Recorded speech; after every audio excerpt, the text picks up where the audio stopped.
அனைவருக்கும் வணக்கம். நம்ம இந்த வீடியோல என்ன பார்க்க போறோம் அப்படின்னா, நமக்கு rural development and panchayat Raj department ஓகேங்களா?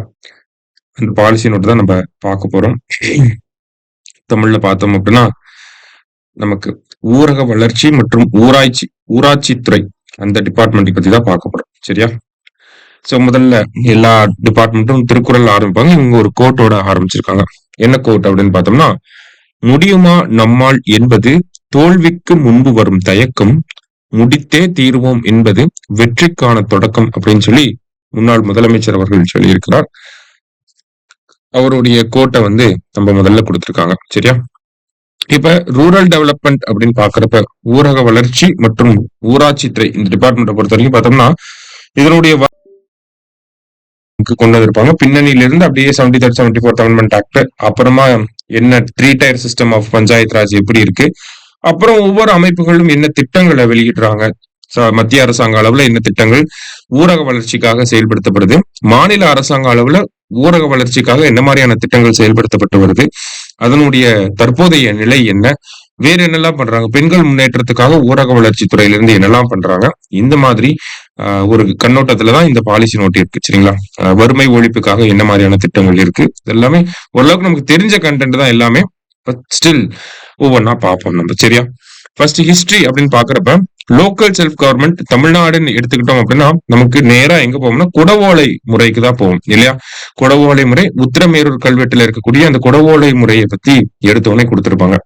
அதன் பிறகு எங்க வராங்க அப்படின்னு பார்த்தோம்னா, இண்டிபெண்டன்ஸ்க்கு அப்புறமா எப்படி இருக்கு அப்படிங்கிறது டைரக்டா போஸ்ட் இண்டிபெண்டன்ஸ் ஏராக்கு வராங்க. இந்த போஸ்ட் இண்டிபெண்டன்ஸ் ஏரால ஃபர்ஸ்ட் எனாக்ட்மெண்ட் இன் டெமோக்ராட்டிக் டீசென்ட்ரலைசேஷன் இந்த ஸ்டேட். தமிழ்நாட்டுல இந்த பஞ்சாயத்து ரீதியாக ஒரு சட்டம் எப்ப கொண்டு வரப்படுது அப்படின்னு பார்த்தோம்னா 1950ஆம் ஆண்டு மதராஸ் பஞ்சாயத்து சட்டம் 1950 வந்திருக்கும். சரிங்களா? Madras village panchayat act 1950. தமிழ்ல பார்த்தோம்னா மதராஸ் பஞ்சாயத்து சட்டம் 1950. சரியா?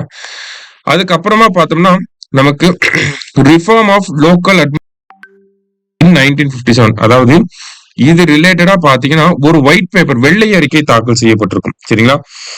உள்ளாட்சி நிர்வாக சீரமைப்பு அப்படின்னு சொல்லி ஒரு வெள்ளை அறிக்கை தாக்கல் செய்யப்படும்.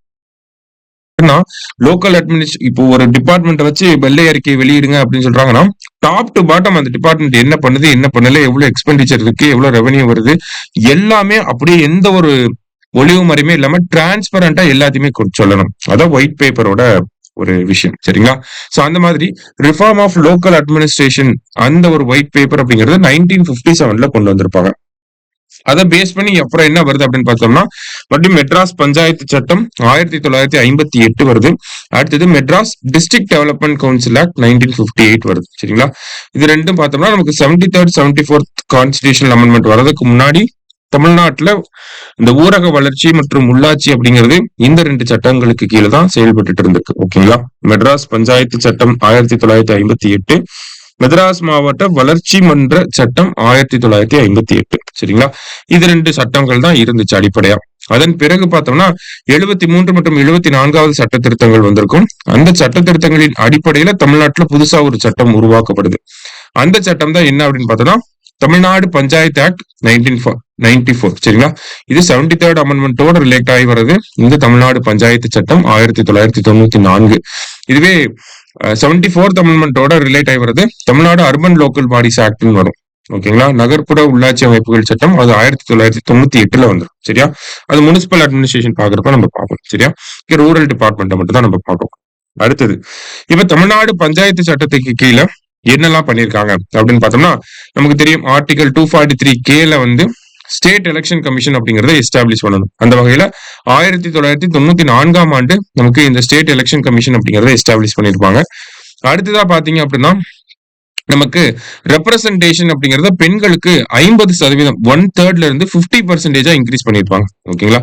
1/3 இருந்து 50% எப்ப இன்க்ரீஸ் பண்ணிருப்பாங்கன்னா 2016ஆம் ஆண்டு உள்ளாட்சி தேர்தல்கள்ல பெண்களுக்கான பிரதிநிதித்துவம் அப்படிங்கிறது 50% உயர்த்தப்பட்டிருக்கும். சரியா? அதன் பிறகு இந்த சட்டத்துக்கு கீழே எத்தனை முறை தேர்தல் நடந்திருக்கு, முதல் தேர்தல் எப்ப நடந்திருக்கு அப்படிங்கறது கூட நமக்கு கேட்கலாம் இல்லையா? ஏன்னா பஞ்சாயத்து ராஜ்ல இருந்து இப்ப கேள்வி வராத கொஸ்டின் பேப்பரே இல்ல. அப்ப இந்த டிபார்ட்மெண்டோட பாலிசி நோட் எல்லாம் நல்லா பார்த்து வச்சுக்கிட்டோம்னா கண்டிப்பா ஒரு 2-3 மார்க் ஈஸியா எடுத்துடலாம். சரியா? ரைட். இப்ப முதல் தேர்தல் அப்படிங்கிறது 1996ல, அப்புறம் 2001, 2006, 2011, 2019 பார்த்தோம்னா 27 மாவட்டங்களுக்கு தேர்தல் நடந்திருக்கும். 2021ல 9 மாவட்டங்களுக்கு தேர்தல் நடந்திருக்கு. அப்ப ஏறக்குறைய பார்த்தோம்னா ஒரு 4 முறை எல்லா தமிழகம் ஃபுல்லா நடந்திருக்கு. அப்புறம் ஒரு 2 முறை பார்த்தோம்னா நமக்கு குறிப்பிட்ட மாவட்டங்கள்ல மட்டும் நடந்திருக்கு. ஏறக்குறைய 6 தடவை தமிழ்நாட்டுல உள்ளாட்சி தேர்தல்கள் அப்படிங்கிறது நடத்தப்பட்டிருக்கு. ஓகேங்களா? அடுத்தது, இந்த தமிழ்நாட்டுல பஞ்சாயத்து அமைப்புகள் என்ன மாதிரியான ஒரு கட்டமைப்புல இருக்கு? நமக்கு 3 டயர் சிஸ்டம் அப்படிங்கிறது தெரியும். Village panchayat, panchayat union, district panchayat அப்படிங்கிறது அதை பத்தி தான் இங்க கொடுத்திருக்காங்க. ஓகேவா? முதல்ல வில்லேஜ் பஞ்சாயத்து, கிராம ஊராட்சிகள் அப்படின்னு சொல்லி தமிழ்ல சொல்லுவாங்க. சரியா? கிராம ஊராட்சிகள். தமிழகத்தை பொறுத்த வரைக்கும் பார்த்தோம்னா 37 மாவட்டங்களை தான் இங்க கொடுத்திருக்காங்க. ஓகே, சோ 37 மாவட்டங்கள். ஏன்னா புதுசா மயிலாடுதுறை அப்படிங்கிறது வந்திருக்கும், அது இனிமேல் தான் இது பண்ணுவாங்க. சரியா? ஏன்னா இது 2024-25ல வந்த பாலிசி நோட். சோ 37 ஊரக மாவட்டங்கள்ல கிட்டத்தட்ட 79,395 குடியிருப்புகள் வந்து இருக்கு. அதனால நமக்கு எவ்வளவு வில்லேஜ் பஞ்சாயத்து இருக்குன்னு சொல்றாங்க, இந்த நம்பர் ஞாபகம் வச்சுக்கிட்டீங்கன்னா போதும். 12,525 கிராம ஊராட்சிகள் இருக்கு அப்படிங்கறத சொல்லியிருக்காங்க. இதோட எக்ஸிகியூட்டிவ் அத்தாரிட்டி யாரு அப்படின்னு பார்த்தோம்னா வில்லேஜ் பஞ்சாயத்து பிரசிடென்ட் தான். ஓகேங்களா? கிராம ஊராட்சி தலைவர் தான் வந்து செயல் அலுவலராக இருப்பார். எக்ஸிகியூட்டிவ் அத்தாரிட்டி அப்படின்னா செயல் அலுவலராக யார் இருப்பாங்க அப்படின்னா நம்ம பஞ்சாயத்து பிரசிடென்ட் தான் வந்து இருப்பார். ஓகேங்களா? அடுத்தது, எவ்வளவு வருஷத்துக்கு இவங்களோட டென்யூர் என்ன, டேர்ம் என்ன அப்படின்னு பார்த்தோம்னா 5 வருஷத்துக்கு இந்த வில்லேஜ் பஞ்சாயத்து அப்படிங்கிறது இருக்கும். எப்போல இருந்து? From the date of its first meeting after elections. Election முடிஞ்சு முதல் கூட்டத்தொடர் இருக்கும் இல்லையா, முதல் மீட்டிங் இருக்கும் இல்லையா, அந்த தேதியிலிருந்து 5 வருஷத்துக்கு இந்த வில்லேஜ் பஞ்சாயத்து அப்படிங்கிறது செயல்படும். சரிங்களா? சோ இதுதான் நமக்கு வில்லேஜ் பஞ்சாயத்தை பொறுத்த வரைக்கும். வில்லேஜ் பஞ்சாயத்தோட ஒரு இன்டெகிரல் பார்ட், ரொம்ப முக்கியமான ஒரு பகுதி என்ன அப்படின்னு பார்த்தோம்னா கிராம சபா. ஆர்டிகல் 243A கீழே நமக்கு வரும் கிராம சபா அப்படிங்கிறது. இந்த கிராம சபா அப்படிங்கிறது மத்திய அளவுல பார்த்தோம்னா 4 முறை நடத்தப்படுது. எப்பெல்லாம்? 26 ஜனவரி, May 1, 15th August and 2nd October. இந்திய அளவுல பார்த்தோம்னா நமக்கு 4 முறை நடத்தப்படுது. தமிழக அளவுல பார்த்தோம்னா இன்னும் கூடுதலா 2 நாட்கள். எப்பெல்லாம் அப்படின்னு பார்த்தோம்னா 22nd மார்ச், அது வந்து உலக தண்ணீர் தினம், வேர்ல்டு வாட்டர் டே. அடுத்தது 1st நவம்பர், லோக்கல் பாடிஸ் டே அப்படின்னு சொல்லுவாங்க. தமிழ்ல பார்த்தோம் அப்படின்னா நமக்கு உள்ளாட்சிகள் தினம் அப்படின்னு சொல்லுவாங்க. சரியா? சோ தமிழகத்தை பொறுத்த வரைக்கும் கிராம சபை எப்பெல்லாம் நடக்குது அப்படின்னு கேட்டாங்கன்னா 6 முறை அப்படிங்கறத சரியான விடையா இருக்கும். 6 டைம்ஸ் வந்து நடக்குது. சரிங்களா? சோ இந்த கிராம சபால அந்த கிராமத்தில் இருக்கக்கூடிய வாக்காளர்கள் எல்லாருமே உறுப்பினர்களா இருப்பாங்க. பொதுமக்களும் அந்த panchayat ward members, panchayat president எல்லாரும் சேர்ந்து அந்த கிராமத்துக்கு என்ன தேவையோ அந்த மாதிரியான ஒரு டெவலப்மெண்டல் ஆக்டிவிட்டிஸை டிஸ்கஸ் பண்ணுவாங்க. சரியா? சோ இந்த கிராம சபைகளுடைய எஃபெக்டிவ் ஃபங்க்ஷனிங்காக என்ன பண்ணிருக்காங்கன்னா தமிழக அரசாங்கம் நம்ம கிராம சபா அப்படிங்கிற ஒரு ஆப்பை இன்ட்ரடியூஸ் பண்ணிருக்காங்க. நம்ம கிராம சபை அப்படிங்கிற ஒரு செயலி. சரியா? அடுத்தது, வில்லேஜ் பஞ்சாயத்து டெவலப்மெண்ட் பிளான் அப்படிங்கிறது. ஓகேங்களா? சோ ஒவ்வொரு வில்லேஜ் பஞ்சாயத்தும் பார்த்தோம்னா அந்த வில்லேஜ் பஞ்சாயத்து டெவலப் ஆகிறதுக்காக ஒரு டெவலப்மெண்ட் பிளான் அப்படிங்கறத போடுவாங்க. சரியா? அத அந்த பர்டிகுலர் வில்லேஜ் பஞ்சாயத்து தான் போடும். எப்ப போடுவாங்க? 5 வருஷத்துக்கு ஒரு தடவையா அப்படின்னு கேட்டா இல்ல, ஒவ்வொரு வருஷமும் போடுவாங்க. எவ்ரி இயர் போடுவாங்க. சரியா? அப்ப இந்த வில்லேஜ் பஞ்சாயத்து டெவலப்மெண்ட் பிளான் அப்படிங்கிறது ஒவ்வொரு வருஷமும் நமக்கு போடப்படுது. இந்த வில்லேஜ் பஞ்சாயத்து டெவலப்மெண்ட் பிளான் எந்த செக்ஷனுக்கு கீழே வருது அப்படின்னு பார்த்தோம்னா தமிழ்நாடு பஞ்சாயத்து ஆக்ட் 1994, அதுல செக்ஷன் 240க்கு கீழே நமக்கு இந்த வில்லேஜ் பஞ்சாயத்து டெவலப்மெண்ட் பிளான் அப்படிங்கிறது வருது. சரிங்களா? அடுத்ததா வில்லேஜ் பஞ்சாயத்தோட இன்னொரு முக்கியமான அம்சம் என்ன அப்படின்னு பார்த்தோம்னா லோக்கலைசேஷன் ஆஃப் எஸ்டிஜிஸ் அப்படின்னு சொல்லுவாங்க. ஓகேங்களா? Localisation of SDGs. எஸ்டிஜினா நமக்கு தெரியும், இந்த நீடித்த நிலையான வளர்ச்சி இலக்குகளை வந்து உள்ளூர் மயமாக்கல். லோக்கலைசேஷன் அப்படின்னா உள்ளூர் மயமாக்கல் அப்படின்னு சொல்லுவாங்க. நமக்கு எஸ்டிஜி கோல்ஸ் எத்தனை இருக்குன்னு தெரியும். 17 எஸ்டிஜி கோல்ஸ் இருக்கு. அத நம்மளுடைய பர்பஸ்க்காக லோக்கலைஸ்டு எஸ்டிஜி அப்படின்னு சொல்லி மாத்தி ஒரு 9 ஹெட்டிங்க்கு கீழே வகைப்படுத்தி வச்சிருக்கோம். சரிங்களா? இந்த எஸ்டிஜி கோல்ஸ் அச்சீவ் பண்றதுக்காக 17-9 மாத்தி அந்த 9 கிராம சபைகள், ஐ மீன் பஞ்சாயத்து ராஜ் அமைப்புகள் மூலியமா அதை அச்சீவ் பண்றதுக்காக இதை நம்ம 9 மாத்தி வச்சிருக்கோம். என்ன அந்த 9 ஹெட்டிங்ஸ் அப்படின்னு பார்த்தோம்னா poverty free and enhanced livelihoods panchayat அப்படின்னு சொல்லி, வறுமை இல்லாத மேம்படுத்தப்பட்ட வாழ்வாதாரம் கொண்ட கிராம ஊராட்சி அப்படிங்கிறது. அடுத்தது ஹெல்தி பஞ்சாயத்து. ஹெல்தி பஞ்சாயத்து அப்படின்னு பாத்தீங்கன்னா நல்வாழ்வு கிராம ஊராட்சி அப்படின்னு சொல்லுவாங்க. அடுத்தது சைல்டு ஃப்ரெண்ட்லி பஞ்சாயத்து அப்படின்னா குழந்தை நேய கிராம பஞ்சாயத்து அப்படின்னு சொல்லுவாங்க. அடுத்தது வாட்டர் சஃபிஷியன்ட் பஞ்சாயத்து அப்படின்னா நீரில் தன்னிறைவு அடைந்த கிராம ஊராட்சி. அடுத்தது கிளீன் அண்ட் கிரீன் பஞ்சாயத்து, தூய்மையான மற்றும் பசுமையான கிராம ஊராட்சி அப்படின்னு சொல்லுவாங்க. அடுத்தது செல்ஃப் சஃபிஷியன்ட் இன்ஃப்ராஸ்ட்ரக்சர் பஞ்சாயத்து அப்படின்னு சொல்லியிருக்காங்க. இதுல உட்கட்டமைப்பில் தன்னிறைவு அடைந்த கிராம ஊராட்சி அப்படின்னு சொல்லுவாங்க. அடுத்தது சமூக நீதி மற்றும் சமூக பாதுகாப்பு உள்ள கிராம ஊராட்சி, socially just and socially secured panchayat அப்படின்னு சொல்லுவாங்க. Next panchayat with good governance அப்படின்னா நல்ல ஆளுமை உள்ள கிராம ஊராட்சி அப்படின்னு சொல்லுவாங்க. அடுத்தது மகளிர் நேய கிராம ஊராட்சி அப்படிங்கறது தான் விமன் ஃப்ரெண்ட்லி பஞ்சாயத்து அப்படின்னு சொல்றாங்க. அடுத்ததா பாத்தீங்கன்னா பஞ்சாயத்து யூனியன் பத்தி பார்க்க போறோம். அதாவது ஊராட்சி ஒன்றியங்கள். சரிங்களா? சோ தமிழகத்துல மொத்தம் எவ்வளவு ஊராட்சி ஒன்றியங்கள் இருக்கு அப்படின்னு பாத்தீங்கன்னா 388 ஊராட்சி ஒன்றியங்கள் இருக்கு. ஒரு வார்டுக்கு பார்த்தோம்னா மினிமமா ஒரு 5000 பேராவது இருக்கணும். பாப்புலேஷன் அப்படிங்கிறது 5000 பேராவது இருக்கணும். வார்டு மெம்பர்ஸ் பார்த்தோம்னா நம்ம டைரக்ட் எலெக்ஷன் மூலியமா எலெக்ட் பண்ணுவோம். ஓகேங்களா? வார்டு உறுப்பினர்களை வந்து நம்ம டைரக்ட் எலெக்ஷன் மூலியமா செலக்ட் பண்றோம். அதே மாதிரி பஞ்சாயத்து யூனியனோட சேர்பர்சன் அவரை வந்து பார்த்தோம்னா இன்டைரக்ட் எலெக்ஷன்ல செலக்ட் பண்றோம். சரிங்களா? இதை மட்டும் நம்ம இதுல தெரிஞ்சுக்கிட்டா போதும். நெக்ஸ்ட் பாத்தீங்க அப்படின்னா டிஸ்ட்ரிக்ட் பஞ்சாயத்து. தமிழ்நாட்டுல எத்தனை டிஸ்ட்ரிக்ட் பஞ்சாயத்து இருக்கு அப்படின்னு பார்த்தோம்னா 36 டிஸ்ட்ரிக்ட் பஞ்சாயத்து. அப்ப ஹைரார்கி எப்படி வருது? வில்லேஜ் பஞ்சாயத்து அப்படிங்கிறது நமக்கு 12,525 இருக்கு. அடுத்தது 388 பஞ்சாயத்து யூனியன் ஊராட்சி ஒன்றியங்கள் இருக்கு. அடுத்தது மாவட்ட ஊராட்சிகள் டிஸ்ட்ரிக்ட் பஞ்சாயத்து அப்படிங்கிறது 36 வந்து இருக்கு. சரிங்களா? இதுதான் நமக்கு ஸ்ட்ரக்சர். ஓகேவா? சோ இந்த டிஸ்ட்ரிக்ட் பஞ்சாயத்து அப்படிங்கிறது பாத்தீங்கன்னா நமக்கு பஞ்சாயத்து ஆக்ட் 1994 செக்ஷன் 24க்கு கீழே கான்ஸ்டிடியூட் பண்ணிருக்காங்க. ஓகேவா? பிரிவு 24க்கு கீழே ஏற்படுத்தப்பட்ட அமைப்பு. இதோட மெம்பர்ஸ் வார்டு மெம்பர்ஸ் பார்த்தோம்னா டைரக்டா எலெக்ட் பண்றோம். சரிங்களா? அடுத்தது மயிலாடுதுறை அப்படிங்கிற டிஸ்ட்ரிக்ட் பஞ்சாயத்துக்கு இனிமேல் தான் அந்த எலெக்ஷன்ஸ் தான் நடக்கும் அப்படிங்கறத நமக்கு கொடுத்திருக்காங்க. சரியா? அடுத்தது டிஸ்ட்ரிக்ட் பிளானிங் கமிட்டி அப்படிங்கிறது. இந்த டிஸ்ட்ரிக்ட் பிளானிங் கமிட்டி ஒவ்வொரு டிஸ்ட்ரிக்ட் பஞ்சாயத்துலயுமே இருக்கும். ஓகேங்களா? டிபிசி அப்படின்னு சொல்லுவாங்க. இந்த டிஸ்ட்ரிக்ட் பிளானிங் கமிட்டி நமக்கு கான்ஸ்டிடியூஷன்லயே படிச்சிருப்போம். ஆர்டிகல் 243(z)(d)க்கு கீழே பாத்தீங்கன்னா ஒவ்வொரு டிஸ்ட்ரிக்ட் பஞ்சாயத்துலயும் ஒரு டிஸ்ட்ரிக்ட் பிளானிங் கமிட்டி இருக்கணும் அப்படின்னு சொல்லுவாங்க. அவங்க ஒரு டிஸ்ட்ரிக்ட் அஸ் அ ஹோல், அதுதான் இந்த இடத்துல கீட்டம். ஓகேங்களா? ஒரு டிஸ்ட்ரிக்ட் முழுவதுக்குமே பார்த்தோம்னா ஒரு டெவலப்மெண்ட் பிளானை வந்து ப்ரிப்பேர் பண்ணுவாங்க. அதுக்குள்ள பஞ்சாயத்து இருக்கும், முனிசிபாலிட்டி எல்லாமே இருக்கும். அதுக்குள்ள சேர்த்து தான் ஒரு டிஸ்ட்ரிக்டை ஓவராலா டெவலப் பண்றதுக்காக ஒரு டிஸ்ட்ரிக்ட் டெவலப் பிளானிங் கமிட்டி அப்படிங்கிறது இருக்கு. இந்த டிஸ்ட்ரிக்ட் பிளானிங் கமிட்டி சேர்பர்சன் தான் வந்து இதோடைய மீட்டிங் எல்லாத்தையுமே வந்து அட்டென்ட் பண்ணுவாரு. அதே மாதிரி பார்த்தோம்னா நமக்கு district panchayat, town panchayat, municipal corporation, municipal council இதுல இருக்கக்கூடிய வார்டு மெம்பர்ஸ் இருப்பாங்களா, அவங்களெல்லாம் வந்து பார்த்தோம்னா மெம்பர்ஸா வந்து அப்பாயிண்ட் பண்ணுவாங்க. இதோட அட்வைஸ் வந்து இதோட ஃபங்க்ஷன் வந்து அட்வைசரி இன் நேச்சர் அப்படிங்கறத கொடுத்திருக்காங்க. சரியா? சோ அடுத்ததா பாத்தீங்கன்னா ஸ்டேட் பினான்ஸ் கமிஷன், மாநில நிதிக்குழு அப்படிங்கறத கொடுத்திருக்காங்க. சோ ஸ்டேட் பினான்ஸ் கமிஷன் அப்படிங்கறது பாத்தீங்கன்னா செக்ஷன் 198 கீழே வரும். சரிங்களா? Section 198 of Tamil Nadu panchayat act 1994. ஏன்னா செக்ஷன் வச்சு சமீபத்துல ஒரு கேள்வி வந்துருந்துச்சு 2A இல்லையா? அதனால செக்ஷனையும் கொஞ்சம் நல்லா பார்த்து வச்சுக்கோங்க. Section 198 of state finance commission. இதே ஆர்டிகல் வைஸ் பாக்குறப்ப 243I அப்படிங்கிறது வரும். சரிங்களா? 243I அப்படிங்கிறது ஸ்டேட் பினான்ஸ் கமிஷன் வச்சு வரக்கூடிய ஆர்டிகல். சரியா? சோ இது வரைக்கும் பார்த்தோம்னா 6 ஸ்டேட் பினான்ஸ் கமிஷன்ஸ் அப்படிங்கிறது வந்திருக்கு 1994ல இருந்து. 6வது ஸ்டேட் பினான்ஸ் கமிஷன் அப்படிங்கிறது அவங்களோட ஒர்க்கிங் பீரியட் பாத்தீங்கன்னா 2022-23ல இருந்து 27-28 வரைக்கும் இவங்களோட ஒர்க்கிங் பீரியட். இவங்களோட ரெக்கமெண்டேஷன்ஸ் வந்து இவ்வளவு நாளைக்கு வந்து 2027-28 வரைக்கும் நடைமுறையில இருக்கும். சரிங்களா? எப்போ அரசாங்கம் இந்த 6th ஸ்டேட் பினான்ஸ் கமிஷனை நடைமுறை கொண்டு வந்திருப்பாங்க அப்படின்னு பார்த்தோம்னா மார்ச் 6, 2020ல கொண்டு வந்திருப்பாங்க. சரிங்களா? இவங்களோட ரெக்கமெண்டேஷன்ஸ்ல முக்கியமான ரெக்கமெண்டேஷன்ஸ் மட்டும் நம்ம பாக்குறோம் இங்க. ஓகேங்களா? சோ இவங்களோட ஒர்க்கிங் பீரியட் எப்போ 2022-23ல இருந்து 27-28 வரைக்கும் இருக்க போகுது. சரியா? அடுத்தது இவங்க என்ன சொல்லியிருப்பாங்க அப்படின்னா ஸ்டேட்டோட ஓன் டாக்ஸ் ரெவன்யூல இருந்து 10% உள்ளாட்சி அமைப்புகளுக்கு கொடுக்கணும் அப்படிங்கறத சொல்லியிருப்பாங்க.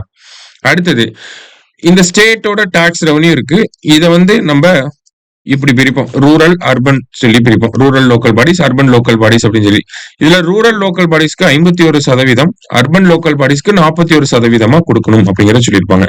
இதுல நம்ம ரூரல் எப்படி பிரிச்சிருக்கோம்? 3 டயரா பிரிச்சிருக்கோமா? டிஸ்ட்ரிக்ட் பஞ்சாயத்துன்னு பிரிச்சிருக்கோம், பஞ்சாயத்து யூனியன் பிரிச்சிருக்கோம், வில்லேஜ் பஞ்சாயத்து அப்படின்னு சொல்லி இருக்கு. சோ இந்த 51% எப்படி பிரிப்பாங்க அப்படின்னா 6% வந்து டிஸ்ட்ரிக்ட் பஞ்சாயத்துக்கு கொடுப்பாங்க, பஞ்சாயத்து யூனியனுக்கு 39% வந்து கொடுப்பாங்க, மீதி இருக்கக்கூடிய 55% வில்லேஜ் பஞ்சாயத்துக்கு போயிடும். சரிங்களா? சோ இப்படிதான் இந்த டெவல்யூஷன் அப்படிங்கிறது ஒர்க் ஆகுது. சரியா? இந்த ஒரு டேட்டாஸ நல்லா ஞாபகம் வச்சுக்கோங்க. அடுத்தது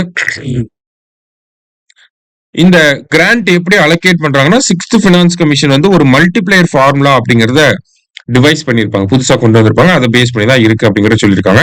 இந்த கிராண்ட் அப்படிங்கிறது ஸ்பெஷல் கிராண்ட், டெவல்யூஷன் கிராண்ட் அப்படின்னு சொல்லி 2 வரும். சரிங்களா? சிறப்பு மானியம், பகிர்மான மானியம் அப்படின்னு சொல்லி 2 வரும். அதுக்கு கீழே தான் கொடுக்குறாங்க. ஓகேவா? இப்போ வெர்டிகல் ஷேரிங் அப்படிங்கிறது டிஸ்ட்ரிக்ட் பஞ்சாயத்துக்கு வந்து 5%, பிளாக் பஞ்சாயத்துக்கு 10%, வில்லேஜ் பஞ்சாயத்துக்கு 80% இருக்கு. இதை விட இந்த பெர்சன்டேஜ், இந்த ரேஷியோ கணக்கு தான் ரொம்ப முக்கியம். சரிங்களா?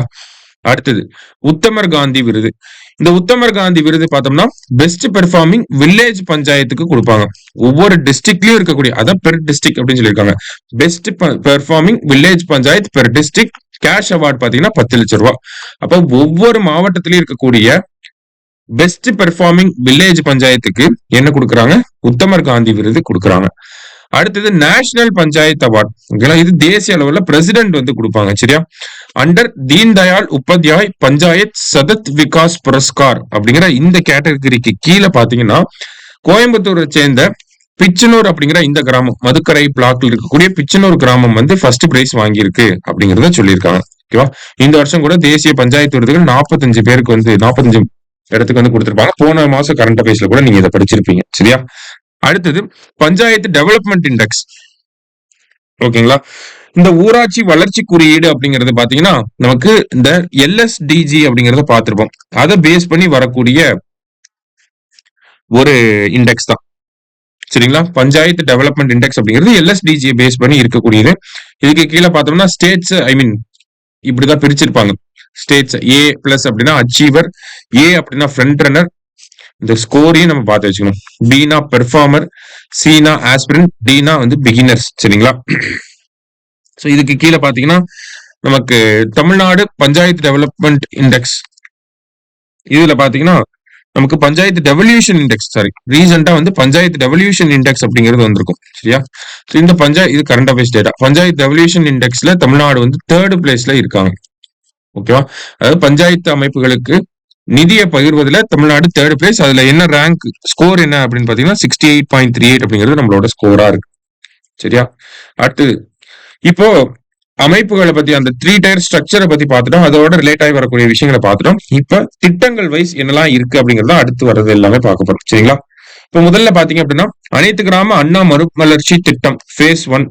இந்த phase 1 அப்படிங்கிறது 2006ல இருந்து 11 வரைக்கும் இருந்திருக்கும். என்ன பண்ணிருப்பாங்க அப்படின்னா வில்லேஜ்ல பேசிக் இன்ஃப்ராஸ்ட்ரக்சரை டெவலப் பண்ணிருப்பாங்க. பேசிக் இன்ஃப்ராஸ்ட்ரக்சர்னா என்னெல்லாம் டெவலப் பண்ணிருப்பாங்க அப்படின்னு பார்த்தோம்னா லைப்ரரி, ஓகேங்களா, இந்த மயானங்கள்னு சொல்லுவாங்க, காமன் பரியல் கிரவுண்ட். ஓகேவா?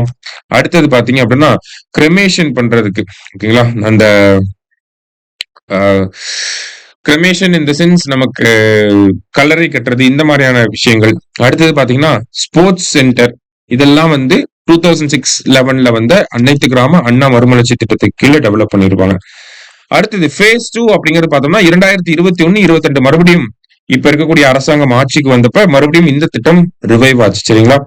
இதுல என்ன பண்ணிருப்பாங்க அப்படின்னு பார்த்தோம்னா ஹோலிஸ்டிக் டெவலப்மெண்ட் ஆஃப் ஆல் ஹாபிடேஷன்ஸ். ஓகேங்களா? இதுதான் வந்து இவங்களுடைய 2வது கட்டத்தோட ஒரு முக்கியமான ஒரு என்ன சொல்றது, ஒரு அப்ஜெக்டிவா இருந்துச்சு நமக்கு. சரிங்களா? முக்கிய உட்கட்டமைப்பு வசதிகளை மேம்படுத்தணும் அப்படிங்கிறது. ஓகேங்களா? கிட்டத்தட்ட கன்வர்ஜென்ஸ் பாத்தீங்கன்னா ஒரு 16 டிபார்ட்மெண்ட் இந்த திட்டத்துக்கு கீழே phase 2க்கு கீழே கன்வர்ஜ் ஆகி வில்லேஜஸ்க்கு தேவையான அனைத்து விஷயங்களையும் வந்து பண்ணி கொடுத்திருப்பாங்க. ஓகேவா? அடுத்ததா பாத்தீங்க அப்படின்னா ஒவ்வொரு பிளாக் லெவல்லையும் 20% வில்லேஜஸ் வந்து ஒவ்வொரு வருஷமும் செலக்ட் பண்ணி இந்த திட்டங்களை நடைமுறைப்படுத்திட்டு இருக்காங்க. அடுத்தது நம்ம கிராமங்கள்ல லைப்ரரிஸ் ஓபன் பண்றாங்க அப்படிங்கறத சொல்லியிருந்தோம் இல்லையா? சோ இது பார்த்தோம்னா இதுக்கு ஒரு கான்ஸ்டிடியூஷனல் ப்ரொவிஷன்ஸ் இருக்கு. ஓகே, ஆர்டிகல் 243G அதோட சேர்த்து செக்ஷன் 111 பாத்தீங்கன்னா வில்லேஜ் பஞ்சாயத் லைப்ரரிஸை ஓபன் பண்றதுக்கு வழிவகை செய்யக்கூடிய ஆர்டிகல் அண்ட் தென் செக்ஷன், இது 2 தான். ஆர்டிகல் 243G அண்ட் செக்ஷன் 111 இதை பேஸ் பண்ணி தான் நமக்கு என்ன பண்றாங்க, வில்லேஜ் பஞ்சாயத்துல அமைப்புகள் எல்லாமே நமக்கு லைப்ரரிஸை ஓபன் பண்றாங்க, லைப்ரரிஸை மெயின்டைன் பண்றாங்க, இந்த மாதிரி இன்ஃப்ராஸ்ட்ரக்சரை டெவலப் பண்றாங்க. சரியா? அடுத்தது கலைஞரின் கனவு இல்லம். இந்த கலைஞரின் கனவு இல்லம் திட்டம் அதை பத்தி நமக்கு தெரியும், போன வருஷம் பட்ஜெட்ல வந்து கொண்டு வந்திருப்பாங்க. சோ 1975ல கலைஞர் அவர்கள் தான் பார்த்தோம்னா முதல்ல இந்தியாவிலே முதல்ல இந்த குடிசையில இருக்கிறவங்களுக்கு கான்கிரீட் வீடுகளை கட்டித்தரணும் அப்படிங்கிற ஒரு விஷயத்த கொண்டு வரார். இப்ப 2010ல பாத்தீங்கன்னா அதே ஒரு நோக்கத்தோட கலைஞரின் வீடு வழங்கும் திட்டம் அப்படிங்கிறது கொண்டு வரப்படுது. அதன் பிறகு இப்ப பார்த்தோம்னா கலைஞரின் கனவு இல்லம் திட்டம் அப்படிங்கிறது 2024ல கொண்டு வரப்பட்டிருக்கும். அதோட அப்ஜெக்டிவ் என்ன அப்படின்னு பாத்தீங்கன்னா, டார்கெட் என்ன அப்படின்னு பார்த்தோம்னா, ஹட் ஃப்ரீ தமிழ்நாடு பை 2030, குடிசையில்லா தமிழகம் 2030. இது டார்கெட். என்ன அப்ஜெக்டிவ் அப்படின்னு பார்த்தோம்னா 8 lakh கான்கிரீட் ஹவுசஸ் இன் 6 years. இதுதான் வந்து அப்ஜெக்டிவ். என்ன நோக்கம் அப்படின்னா 8 லட்சம் கான்கிரீட் வீடுகளை 6 வருஷத்துல நம்ம கட்டி கொடுக்கணும். என்ன டார்கெட் அச்சீவ் பண்ண போறாங்க? குடிசை இல்லா தமிழகம் அப்படிங்கிற டார்கெட் 2030க்குள்ள அச்சீவ் பண்ணணும் அப்படிங்கிறது. ஓகேங்களா?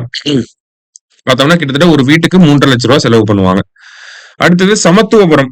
பெரியார் சமத்துவபுரங்களை பத்தி நம்ம கேள்விப்பட்டிருப்போம். சோ இந்த சமத்துவபுரங்கள் அப்படிங்கறத பார்த்தோம்னா டிஃப்ரெண்ட் கம்யூனிட்டிஸ் ஒரே பிளேஸ்ல பீஸ்ஃபுல்லா இருக்கணும் அப்படிங்கிறதுக்காக, எந்த ஒரு டிஃபரன்சஸும் இல்லாம அந்த கம்யூனல் கோ எக்ஸிஸ்டன்ஸ் அப்படிங்கிறது இருக்கணுங்கிறதுக்காக. சரியா? சோ அந்த திட்டத்துக்கு கீழே இப்ப புதுசா 8 சமத்துவபுரங்களை வந்து கட்ட போறாங்க. ஒவ்வொரு வீடும் பார்த்தோம்னா ஒவ்வொரு சமத்துவபுரத்திலையும் பார்த்தோம்னா எத்தனை வீடுகள் இருக்கும் அப்படின்னா 100 வீடுகள் இருக்கும் அப்படிங்கறத நம்ம தெரிஞ்சுக்கணும். அடுத்தது MLA CDS, member of legislative assembly constituency development scheme அப்படிங்கறத கொடுத்திருக்காங்க. சட்டமன்ற உறுப்பினர் தொகுதி மேம்பாட்டு திட்டம் அப்படின்னு சொல்லி கொடுத்திருப்பாங்க. நிறைய பஸ் ஸ்டாப்ல இதை பார்க்க முடியும். சட்டமன்ற உறுப்பினர் தொகுதி மேம்பாட்டு நிதியின் கீழ் உருவாக்கப்பட்டது அப்படிங்கறதெல்லாம் எழுதியிருப்பாங்க. சரிங்களா? சோ பார்த்தோம்னா இனிஷியலா 1997-98ல தான் ஒவ்வொரு எம்எல்ஏக்கும் 234 பேர் இருக்காங்கன்னா ஒவ்வொரு எம்எல்ஏக்கும் ஒவ்வொரு வருஷமும் 25 லட்சம் ரூபாய் கொடுப்பாங்க, அவங்களோட தொகுதியில ஏதாவது இன்ஃப்ராஸ்ட்ரக்சரை டெவலப் பண்றதுக்கு. ஓகேங்களா? அந்த 25 லட்சம் ரூபாயில ஆரம்பிச்சது இப்ப எவ்வளவு தொகை இருக்கு அப்படின்னு பார்த்தோம்னா 3 கோடி ரூபாய் கொடுக்குறாங்க ஒரு வருஷத்துக்கு. ஒரு எம்எல்ஏக்கும் அவங்கவுங்க தொகுதியை மேம்பாடு செய்யறதுக்காக. ஓகேங்களா? ஆனா பஸ் ஸ்டாப் தான் அங்கங்க பார்க்க முடியும் இல்லையா? So 3 crore per MLA per year. சரியா? அதுதான் பெர் கான்ஸ்டிடியூவன்சி பெர் ஆனம் அப்படிங்கறத கொடுத்திருக்காங்க. ஒவ்வொரு வருஷமும் 3 கோடி ரூபாய் கொடுக்கறாங்க, நம்ம எம்எல்ஏ நம்மளோட தொகுதியை மேம்படுத்தணும் அப்படிங்கிறதுக்காக. சரியா? அடுத்ததா பாத்தீங்க அப்படின்னா நமக்கு நாமே திட்டம். இந்த நமக்கு நாமே திட்டம் அப்படிங்கிறது மக்கள் மற்றும் குரூப் ஆஃப் கம்பெனிஸ் இல்ல என்ஜிஓஸ் இவங்கெல்லாம் சேர்ந்து அவங்களுக்கான வளர்ச்சி பணிகளை அவங்களே செய்யறது. அதுக்கு அரசாங்கம் மானியமும் கொடுப்பாங்க. சரியா? அரசாங்கம் ஒரு காஸ்ட்டை கவர் பண்ணிப்பாங்க, மக்கள் அவங்க கையில இருந்து காசு போட்டு கொஞ்சம் வேலையை வந்து செஞ்சுப்பாங்க. இது 1997-98ல வந்த ஒரு திட்டம் தான். ஓகேங்களா? Individuals, groups, institution, company, local community இவங்கெல்லாம் வந்து ஒரு ஒர்க்கை சூஸ் பண்ணிக்கலாம். ஓகேங்களா? கிட்டத்தட்ட அட்லீஸ்ட் அந்த அவங்க எடுக்கக்கூடிய ப்ராஜெக்ட்ல ஒரு 1/3 வேல்யூவை இவங்க கவர் பண்ணிக்குவாங்க. சரியா? சோ இதுவே SC/ST ஹேபிடேஷனா இருந்துச்சுன்னா 1/5 வந்து கவர் பண்ணிக்கிட்டா போதும். ஓகேங்களா? நார்மல் ஹேபிடேஷனா 1/3, SC/ST ஹேபிடேஷன்ஸ் அப்படின்னா 1/5 வந்து கவர் பண்ணிக்கிட்டா போதும். ஓவரால் அந்த ஒர்க்கோட ஓவரால் ப்ராஜெக்ட் வேல்யூ இருக்கும் இல்லையா, அதுல 1/5 SC/ST பாப்புலேஷன் கவர் பண்ணிக்கிட்டா போதும். இதுவே நார்மல் ஹேபிடேஷன் அப்படின்னா 1/3 கவர் பண்ணிக்கிட்டா போதும். சரியா? அடுத்தது முதல்வரின் கிராம சாலைகள் மேம்பாட்டு திட்டம் அப்படிங்கிறது பாத்தீங்கன்னா இந்த திட்டம் கிராம சாலைகள் மேம்பாட்டு திட்டம் அதுலயே எக்ஸ்பிளனேஷன் இருக்கு இல்லையா? சோ கிட்டத்தட்ட 10,000 கிலோமீட்டருக்கு ரோடு போட போறாங்க, அவ்வளவுதான் இந்த திட்டம். ஓகேவா? அடுத்ததா பாத்தீங்க அப்படின்னா union government schemes. Union government schemes கீழே முக்கியமா ரூரல் டெவலப்மெண்ட் வரப்ப 100 நாள் வேலை திட்டம் அப்படிங்கிறது இருக்கு. 2006ல வந்திருக்கும். 100 நாள் வேலை திட்டத்தோடைய அந்த வேலை வாரம் அப்படிங்கிறது ஒவ்வொரு வியாழக்கிழமை தொடங்கியும் ஒவ்வொரு புதன்கிழமை முடியும். ஓகேங்களா? தேர்ஸ்டே ஆரம்பிச்சு வெனஸ்டே முடியும். அதுதான் ஒரு ஒர்க் வீக் அப்படின்னு அந்த எம்ஜிஎன் ரேகா டெர்மினாலஜில சொல்லுவாங்க. இதற்கு கீழே பார்த்தோம்னா தமிழக அரசாங்கம் சமீபத்துல 1 ஏப்ரல் 2024ல அந்த 100 நாள் வேலை திட்டத்துக்கு வழங்கக்கூடிய சம்பளத்தை வந்து இன்க்ரீஸ் பண்ணியிருப்பாங்க. முன்னாடி 294 ரூபாயா இருந்ததை இப்போ ஒரு 25 ரூபாய் இன்க்ரீஸ் பண்ணி 319 ரூபாயா போட்டிருக்காங்க. சரியா? இந்த 319 ரூபாய் அப்படிங்கிறது ஆண் மற்றும் பெண் 2 பேருக்குமே வந்து ஈக்குவலண்டா கொடுக்குறாங்க. சரியா? அதிகமா யாரு கொடுக்குறாங்கன்னா ஹரியானா 374 ரூபாய் வந்து கொடுக்குறாங்க. சரி, இப்ப எம்ஜிஎன் ரேகா கீழே ஃபண்டிங் பேட்டர்ன் எப்படி இருக்கு அப்படின்னு பார்த்தோம்னா இந்த வேஜ் காம்பனன்ட் அதை வந்து யூனியன் கவர்மெண்ட் கொடுத்துறாங்க. சம்பளம் அப்படிங்கிறது யூனியன் கவர்மெண்ட் வந்து இது பண்றாங்க. சரிங்களா? அடுத்தது மெட்டீரியல் காம்பனன்ட் அப்படிங்கிறது யூனியன் கவர்மெண்ட்டும் ஸ்டேட் கவர்மெண்ட்டும் சேர்ந்து பண்றாங்க. அட்மினிஸ்ட்ரேஷன் அப்படிங்கிறது யூனியன் கவர்மெண்ட் கையில தான் இருக்கு. அது அட்மினிஸ்ட்ரேஷனுக்கு உண்டான செலவுகள் எல்லாமே யூனியன் கவர்மெண்ட் கையில தான் இருக்கு. சரிங்களா? நெக்ஸ்ட் பாத்தீங்கன்னா நேஷனல் மொபைல் மானிட்டரிங் சிஸ்டம். இது ஜனவரி 1, 2024 இருந்து எல்லா மாநிலங்கள்லயும் நடைமுறைப்படுத்தப்பட்ட ஒரு விஷயம். என்ன அப்படின்னா, நமக்கு இந்த 100 நாள் வேலை திட்டத்துல இருக்கக்கூடிய முக்கியமான பிரச்சனை என்னன்னா, வேலைக்கு வராமயே வேலைக்கு வந்தோம்னு சொல்லி டெய்லி 100 நாள் அந்த சம்பளத்தை வந்து வாங்கிட்டு இருந்தாங்க. ஓகேங்களா? அப்ப அத வந்து அரெஸ்ட் பண்ணணும் அப்படிங்கிறதுக்காக சென்ட்ரல் கவர்மெண்ட் ஒரு ஆப்ப வந்து டெவலப் பண்றாங்க. National mobile monitoring system of அப்படின்னு சொல்லி. சரிங்களா? இதுக்கு தமிழ்ல பாத்தீங்கன்னா உங்களுக்கு முக்கியமான ஒரு திட்டம் இது. தமிழ்ல என்ன சொல்லுவாங்க அப்படின்னா, தேசிய கைபேசி கண்காணிப்பு முறை அப்படின்னு சொல்லுவாங்க. சரியா? சோ இந்த நேஷனல் மொபைல் மானிட்டரிங் சிஸ்டம் கீழ என்ன பண்ணிருப்பாங்க அப்படின்னா, கவர்மெண்ட் 2 விஷயத்த மேண்டேட் பண்ணிருப்பாங்க. ஓகேவா? 2 time stamped and Jio tagged photograph அப்படின்னு சொல்லுவாங்க. ஓகேவா? 2 time stamped and Jio tagged photographs. ஓகேவா? சோ அது என்ன time stamped and Jio tagged photographs அப்படின்னா, காலையிலயும் மத்தியானமும் அந்த வேலை தொடங்குறதுக்கு முன்னாடி எந்த இடத்துல வேலை செய்யறாங்களோ அந்த இடத்துல நிக்க வச்சு, அதுதான் ஜியோ டேக்டு. ஓகேவா? அந்த வேலை செய்யற இடத்துல நிக்க வச்சு அவங்கள போட்டோ எடுப்பாங்க. அந்த போட்டோல கீழே டைம் மென்ஷன் ஆயிருக்கணும். அதான் time stamped geo tagged photograph 2 தடவை எடுப்பாங்க. காலையில ஒண்ணு மதியானம் ஒண்ணு எடுப்பாங்க. இதன் மூலயமா என்ன ஆகுது? டிரான்ஸ்பேரன்சி அப்படிங்கிறது இன்க்ரீஸ் ஆகுது. யார் வேலைக்கு வராங்க அப்படிங்கறத கண்டுபிடிக்க முடியுது. வேலைக்கு வந்தவங்களுக்கு மட்டும்தான் நம்ம சம்பளமும் கொடுக்குற மாதிரி இருக்கு. சரிங்களா? இப்ப இது ஒரு முக்கியமான விஷயம். அடுத்ததா பாத்தீங்க அப்படின்னா, இந்த எம்ஜிஎன் ரேகாவை காவியா டிபி அப்படிங்கிற திட்டத்தோடையும் ஐ மீன் இன்டகிரேட் பண்ணியிருப்பாங்க. ஓகேவா? காவியா டிபி அப்படிங்கிறது அக்ரிகல்ச்சர் டிபார்ட்மெண்ட் கீழே வரக்கூடிய கலைஞரின் all village integrated agriculture development program அப்படின்னு சொல்லுவாங்க. சரியா? கலைஞரின் அனைத்து கிராம ஒருங்கிணைந்த வேளாண் வளர்ச்சி திட்டம். அதனுடைய ஒருங்கிணைச்சுதான் இதை பண்றாங்க. அதே மாதிரி பார்த்தோம்னா இந்த காவியா டிபி அப்படிங்கிற திட்டம் எங்கெல்லாம் நடைமுறைப்படுத்தப்பட்டு வருதுன்னா, அனைத்து கிராம அண்ணா மறுமலர்ச்சி திட்டம் எங்கெல்லாம் செயல்படுதோ அங்கெல்லாம் காவியா டிபி திட்டமும் இருக்கும். ரெண்டுமே ஒன்னோட ஒண்ணு ஈக்குவலண்டா தான் இருக்கும். சரிங்களா? ஏஜிஏஎம்டி எங்க இருக்கோ அங்கெல்லாம் காவியா டிபியும் இருக்கும். சரியா? ரைட். அடுத்தது பாத்தீங்கன்னா பிரதான் மந்திரி ஆவாஸ் யோஜனா. ஆவாஸ் யோஜனா அப்படிங்கிறது தெரியும், வீடு கட்டி கொடுக்கிற திட்டம். 2016-17 வந்து ஆரம்பிச்சிருக்கும். பார்த்தோம்னா ஃபண்டிங் பேட்டர்ன் இந்த திட்டம் ஆரம்பிச்சப்ப 60% சென்ட்ரல் கவர்மெண்ட், 40% ஸ்டேட் கவர்மெண்ட் கொடுத்தா போதும் அப்படிங்கிறது இருக்கும். ஆனா தமிழ்நாட்டுல மட்டும்தான் பாத்தீங்கன்னா இந்த திட்டம் அப்படியே தலைகீழா சென்ட்ரல் கவர்மெண்ட் 32% தான் கொடுக்குது. மீதி 68% ஸ்டேட் கவர்மெண்ட் தான் செலவு பண்ணுது ஆவாஸ் யோஜனா கீழே. சரிங்களா? அப்ப இது முக்கியமான விஷயம். மத்திய அரசாங்க திட்டம், ஆனா மாநில அரசாங்கம் தான் அதிகமா கான்ட்ரிபியூட் பண்றாங்க. இப்ப இது நமக்கு கேட்க வாய்ப்பு இருக்கு. அடுத்தது பிரதான் மந்திரி ஜன்ஜாதி ஆதிவாசி நியாய மகா அபியான் அப்படின்னு சொல்லி கொடுத்திருக்காங்க. பிஎம் ஜன்மன் அப்படிங்கிற திட்டம். இந்த பிஎம் ஜன்மன் அப்படிங்கிற திட்டம் பார்த்தோம்னா நமக்கு பழங்குடியினர்களுக்காக கொண்டு வரப்பட்ட ஒரு முக்கியமான திட்டம். ஓகேவா? பிஎம் பண்டைய பழங்குடியினருக்கான பிரதம மந்திரியின் பெருந்திட்டம் அப்படின்னு சொல்லுவாங்க. பண்டைய பழங்குடியினருக்கான பிரதம மந்திரியின் பெருந்திட்டம் அப்படின்னு சொல்லுவாங்க.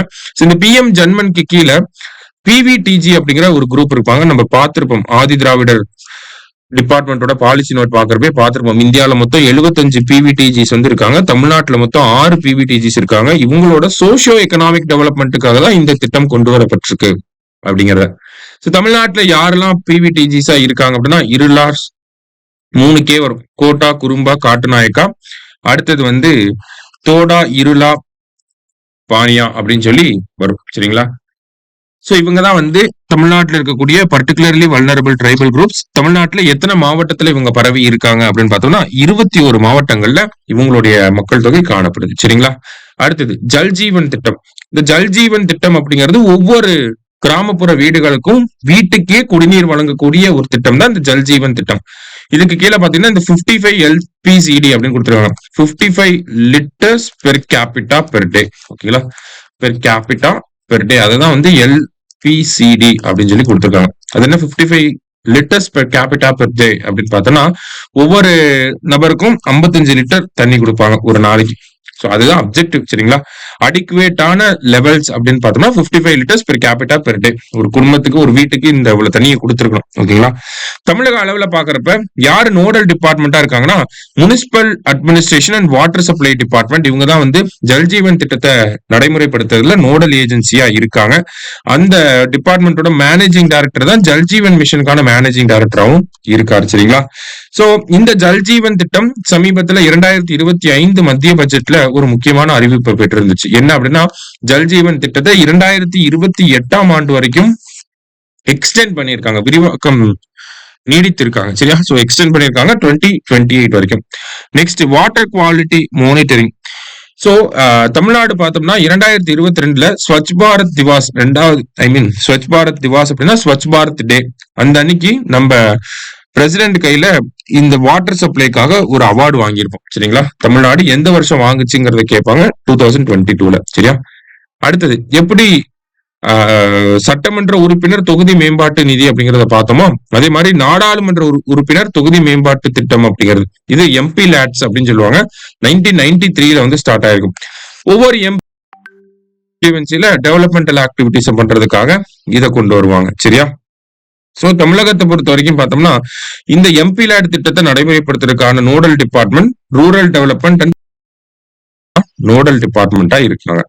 சோ இந்த எம்பி லேட்ஸ்க்கு கீழே எவ்வளவு நமக்கு எப்படி அங்க 3 கோடின்னு பார்த்தோம்னா இங்க வந்து 5 கோடி ரூபாய். சரிங்களா? 5 crores வந்து கொடுக்குறாங்க. ரைட். அடுத்தது பாத்தீங்கன்னா சன்சாத் ஆதர்ஸ் கிராம் யோஜனா. இதுவுமே பார்த்தோம்னா சன்சாத் அப்படின்னாலே பார்லிமெண்ட். ஓகேங்களா? இப்ப பார்லிமெண்ட்னு வரப்ப இதுவுமே வந்து பார்த்தோம்னா நம்மளுடைய அந்த பார்லிமெண்டரி மெம்பர்ஸ் ரிலேட்டடா வரக்கூடிய ஒரு ஃபண்டிங் ஸ்கீம் தான். நாடாளுமன்ற உறுப்பினர் மாதிரி கிராம திட்டம் அப்படிங்கறத சொல்லுவாங்க. 2014ஆம் ஆண்டு தொடங்கப்பட்டிருக்கும். ஓகேங்களா? சோ இந்த திட்டத்துக்கு கீழேயும் வில்லேஜ் பஞ்சாயத்து தான் பேசிக் யூனிட் ஃபார் இம்ப்ளிமெண்டேஷன். ஓகேவா? ஒவ்வொரு மெம்பர் ஆஃப் பார்லிமெண்ட்டும் என்ன பண்ணணும் அப்படின்னா ஒரு வில்லேஜ வந்து அடாப்ட் பண்ணிக்கணும். சரிங்களா? இதுவே எங்க அப்படின்னு பார்த்தோம்னா ஒரு பிளைன் ஏரியானா 3000ல இருந்து 5000 பாப்புலேஷன் இருக்க மாதிரி, இல்ல ஹில்லி ஏரியாஸ் அப்படின்னா 1000ல இருந்து 3000 பாப்புலேஷன் இருக்க மாதிரி. சோ அந்த அடாப்ட் பண்ணிக்கிற அந்த கிராமத்தை டெவலப் பண்ணணும் அப்படிங்கிறது தான் இதனுடைய நோக்கம். அடுத்தது பிரதான் மந்திரி கிராம் சதக் யோஜனா. இந்த கிராம் சதக் யோஜனா ரோடு போட்டு தராங்க அப்படிங்கிறது நமக்கு தெரியும். ஓகேங்களா? சோ ஃபேஸ் 1க்கு கீழே பார்த்தோம்னா நமக்கு 1986 அன்கனெக்டட் ஹேபிடேஷன்ஸ் வந்து கனெக்ட் ஆயிருக்கும். அடுத்தது ஃபேஸ் 2 அப்படின்னு பாத்தீங்கன்னா 2013ல வந்து நமக்கு கிட்டத்தட்ட 860 roads to length of 2940 kilometre at a cost கொடுத்திருக்காங்க. சோ இதெல்லாம் வந்து நமக்கு ரோடு போட்டு தராங்கன்றது ஞாபகம் வச்சுட்டா போதும். பிரதான் மந்திரி கிராம் சதக் யோஜனால இவ்வளவு டீப்பாலாம் போக தேவையில்ல. சரிங்களா? என்ன பண்றாங்கன்றது தெரிஞ்சுக்கிட்டா போதும். அடுத்தது ஸ்வச் பாரத் மிஷன் கிராமின். ஸ்வச் பாரத் மிஷன் அப்படிங்கிறது 2014ல வந்திருக்கும். அடுத்ததா பாத்தீங்க அப்படின்னா இந்த ஸ்வச் பாரத் மிஷன் ஃபேஸ் 1 அப்படிங்கிறது 2014ல இருந்து 19 வரைக்கும் இம்ப்ளிமெண்ட் ஆயிருக்கும். ஓகேவா? அதோட ஃபேஸ் 2 அப்படிங்கிறது நமக்கு 2020-21ல இருந்து 24-25 வரைக்கும் இருக்கு. ஸ்வச் பாரத்தோட ஃபேஸ் 2 இந்த வருஷம் முடிய போகுது. ஸ்வச் பாரத் மிஷன் ஆரம்பிச்சு கிட்டத்தட்ட ஏறக்குறைய 10 வருஷத்துக்கு மேல ஆயிருச்சு. இப்ப இதுல இருந்து ஏதாவது கேள்வி கேட்கலாம். அப்ப தமிழ்நாடு எப்போ OTF status open defecation free. இந்த ஓடிஎஃப் ஸ்டேட்டஸ்னா என்னன்னா திறந்த வெளியில யாரும் மலம் கழிக்காம இருக்கிறது தான் ஓடிஎஃப் ஸ்டேட்டஸ் அப்படின்னு சொல்லுவாங்க. சரியா? இந்த ஓடிஎஃப் ஸ்டேட்டஸ் தமிழ்நாடு உட்பட இந்தியா ஃபுல்லா எப்ப கொடுத்திருப்பாங்க அப்படின்னா 2019ல கொடுத்திருப்பாங்க. ஓகேவா? இப்ப Swachh Bharat mission phase 2 objective என்ன அப்படின்னு பார்த்தோம்னா ஓடிஎஃப் பிளஸ் அப்படிங்கிற கேட்டகரியை அச்சீவ் பண்ணணும். ஓடிஎஃப் 2019ல அச்சீவ் பண்ணிட்டோம் ஃபேஸ் 1ல. ஃபேஸ் 2ல என்ன பண்ணணும்? ஓடிஎஃப் பிளஸ் அச்சீவ் பண்ணணும். ஓடிஎஃப் பிளஸ்னா என்னது? யாருமே திறந்த வெளியில மலம் கழிக்காம இருக்கணும். அதே மாதிரி பார்த்தோம்னா நமக்கு எல்லா டாய்லெட்ஸும் வந்து வெல் மெயின்டைன்டா இருக்கணும். பப்ளிக் டாய்லெட்ஸ் எல்லாமே. அதுதான் வந்து ஓடிஎஃப் பிளஸ் அப்படிங்கிற ஸ்டேட்டஸ். அடுத்தது சாலிட் வேஸ்ட் மேனேஜ்மெண்ட். இந்த சாலிட் வேஸ்ட் மேனேஜ்மெண்ட்டை யாரு பண்றாங்க தமிழ்நாட்டுல அப்படின்னு பார்த்தோம்னா தூய்மை காவலர்கள் தான் வந்து பண்றாங்க. தூய்மை பணியாளர்கள் சொல்லலாம், தூய்மை காவலர்கள் அப்படின்னு சொல்லலாம். ஓகேவா? ஒரு தூய்மை காவலர் பார்த்தோம்னா 150 வீடுகளுக்கு வந்து ரெஸ்பான்சிபிள். சரியா? அடுத்தது கோபர்தன் அப்படிங்கிறது பாத்தீங்கன்னா நமக்கு மத்திய அரசாங்கத்துடைய இந்த வேஸ்ட்ல இருந்து பயோகேஸ் இருக்கக்கூடிய ஒரு திட்டம் தான் கோபார்தன் அப்படிங்கிற இந்த திட்டம். பயோகேஸ் இருக்கக்கூடிய திட்டம். ஓகேங்களா? தமிழ்நாட்டுல பார்த்தோம்னா கரண்டா பார்த்தோம்னா 87 கோபர்தன் பிளான்ஸ் வந்து இருக்கு அப்படிங்கறத கொடுத்திருக்காங்க. ஜஸ்ட் என்னங்கிறத தெரிஞ்சுக்கோங்க. கோபர்தன்னா என்ன அதோட அப்ஜெக்டிவ் தெரிஞ்சுக்கிட்டாலே போதும். சரியா? அடுத்தது நம்ம ஊர் சூப்பர் கேம்பெயின் அப்படிங்கிறது. இந்த கேம்பெயின் பார்த்தோம்னா ஆகஸ்ட் 15ல இருந்து அக்டோபர் 2 வரைக்கும் போயிருக்கு. சரிங்களா? எதுக்காக அப்படின்னா clean and green villages develop பண்ணணும் அப்படிங்கிறதுக்காக. ஓகேங்களா? இப்போ 2022ல நடந்து முடிஞ்சிருச்சு. இப்போ எதுக்காக பாக்குறோம்னா இப்போ ஒவ்வொரு மாசத்தோட செகண்ட் சாட்டர்டே வந்து பாத்தீங்கன்னா இந்த கேம்பெயின் இன்னமும் இம்ப்ளிமெண்ட் ஆகிட்டே தான் இருக்கு. அடுத்தது Shyama Prasad Mukherjee rural urban mission, அதுதான் ரர்பன் அப்படின்னு சொல்லி கொடுத்திருக்காங்க. சரியா? சோ ஷியாம பிரசாத் முகர்ஜி ரூர்பன் இயக்கம். இதை பொறுத்த வரைக்கும் பாத்தீங்கன்னா நமக்கு நமக்கு வில்லேஜ் கிளஸ்டர்ஸ் வந்து டெவலப் பண்ணுவாங்க. அதோட கேரக்டரிஸ்டிக்ஸ் பார்த்தோம்னா அர்பன் இன் நேச்சரா இருக்கும். அதர் அர்பன் வில்லேஜஸ் அப்படின்னு சொல்லுவாங்க. இந்த மாதிரி எவ்வளவு கிளஸ்டர்ஸ் தமிழ்நாட்டுல இருக்கு அப்படின்னு பார்த்தோம்னா 11 கிளஸ்டர்ஸ் வந்து இருக்கு. ஓகேவா? 11 நான் ட்ரைபல் கிளஸ்டர்ஸ்னா 11 கிளஸ்டர்ஸ்ங்கிற மீனிங் தான் அது. சரியா? சோ 11 கிளஸ்டர்ஸ் வந்து இருக்கு தமிழ்நாட்டுல. ஷியாம பிரசாத் முகர்ஜி ரூர்பன் மிஷன் அப்படிங்கிற இந்த திட்டத்துக்கு கீழே இவ்வளவு கிளஸ்டர்ஸ்னா 11 கிளஸ்டர்ஸ் வந்து இருக்கு. அதே மாதிரி பிரதான் மந்திரி ஆதர்ஸ் கிராம் யோஜனா, இந்த ஆதர்ஸ் கிராம் யோஜனா அப்படிங்கிறது நம்ம படிச்சிருக்கோம் ஆதி திராவிடர் டிபார்ட்மெண்ட் படிக்கிறப்ப. ஆதர்ஸ் கிராம் யோஜனானா எஸ்சி பாப்புலேஷனுக்கு வரும். ஆதி ஆதர்ஸ் கிராம் யோஜனா அப்படின்னா ஆதி திராவிடர்களுக்கு எஸ்டி பாப்புலேஷனுக்கு வரும் அப்படிங்கறத பார்த்திருந்தோம். சோ எஸ்சி பாப்புலேஷனை கவர் பண்ணக்கூடிய ஆதர்ஸ் கிராம் யோஜனா அப்படின்னா 40% வில்லேஜஸ் 40% எஸ்சி பாப்புலேஷன் தான் அந்த வில்லேஜஸ் செலக்ட் பண்ணி டெவலப் பண்ணுவாங்க. சரியா? இன்ஃப்ராஸ்ட்ரக்சர் டெவலப்மெண்ட் தான். அடுத்தது state institute of rural development and panchayat Raj அப்படிங்கிறது நமக்கு சொசைட்டிஸ் ரெஜிஸ்ட்ரேஷன் ஆக்டுக்கு கீழே 1975ல ரெஜிஸ்டர் பண்ணிருக்காங்க. சரியா?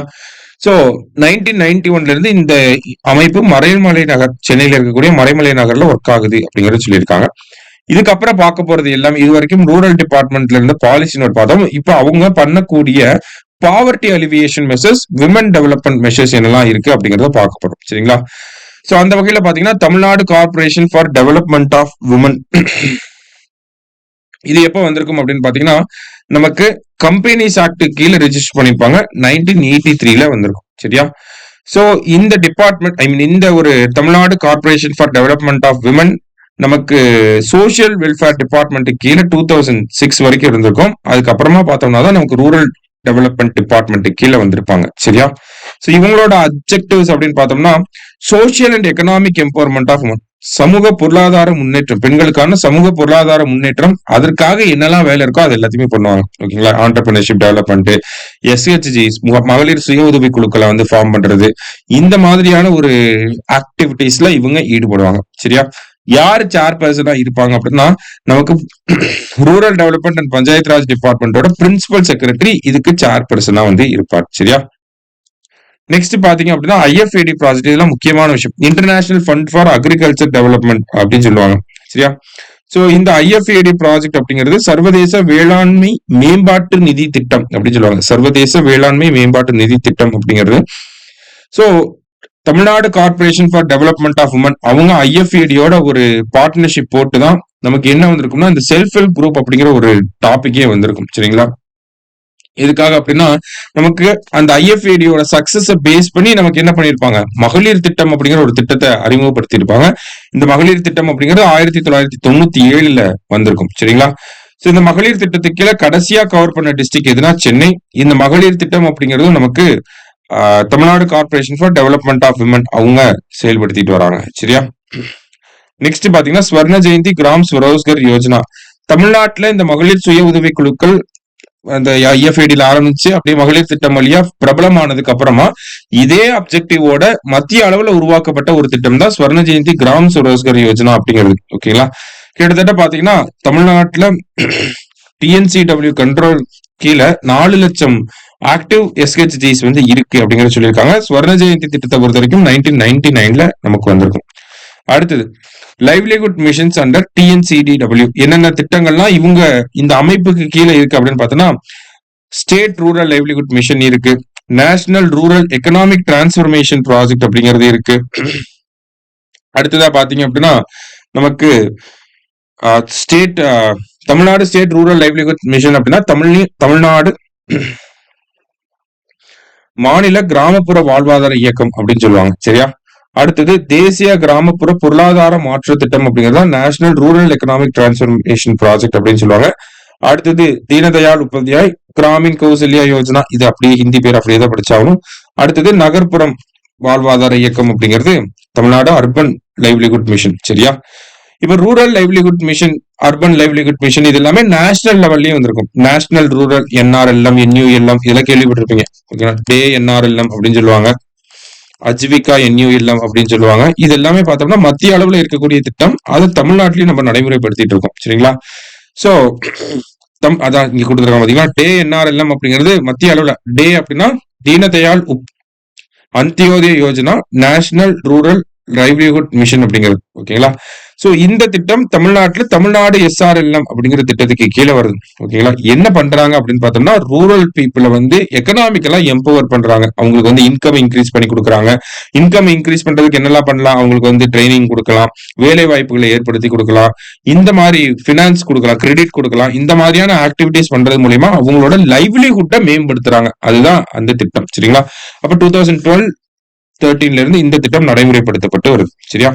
அடுத்தது national rural economic transformation project, தேசிய கிராமப்புற பொருளாதார மாற்ற திட்டம் அப்படிங்கிறது. ஓகேங்களா? சோ இந்த திட்டம் பார்த்தோம்னா 2019 இருந்து செயல்பட்டு இருக்கு. சரிங்களா? இவங்க யார ஃபோக்கஸ் பண்ணியிருக்காங்கன்னா, women owned and women led farm and non farm enterprises அப்படின்றத சொல்லியிருக்காங்க. அதாவது பெண்கள் தலைமை தாங்கி நடத்தக்கூடிய பிசினஸஸ் எல்லாத்தையுமே இவங்க ப்ரொமோட் பண்ண போறாங்க. யாரு? நேஷனல் ரூரல் எக்கனாமிக் டிரான்ஸ்ஃபர்மேஷன் ப்ராஜெக்ட்டுக்கு கீழே. சோ இந்த ஒரு ப்ராஜெக்ட் பார்த்தோம்னா வேர்ல்ட் பேங்கோட அசிஸ்டன்ஸோட நம்ம இம்ப்ளிமெண்ட் பண்ணிட்டு இருக்கோம். தமிழ்நாட்டை பொறுத்த வரைக்கும் பார்த்தோம்னா 20 பிளாக் 5 டிஸ்ட்ரிக்ட்ல இருக்கக்கூடிய 20 பிளாக்ல இந்த திட்டம் நடைமுறைப்படுத்தப்பட்டு வருது. Funding pattern 60:40. சரிங்களா? அடுத்தது தீனதயாள் உபாத்யாய் கிராமின் கௌசல்ய யோஜனா அப்படிங்கறத கொடுத்திருக்காங்க. ஓகேங்களா? சோ இந்த திட்டத்துக்கு கீழே பார்த்தோம்னா கிராமின் கௌசல்ய யோஜனா அப்படிங்கிறது ஸ்கில் டெவலப்மெண்ட் ஸ்கீம். சரிங்களா?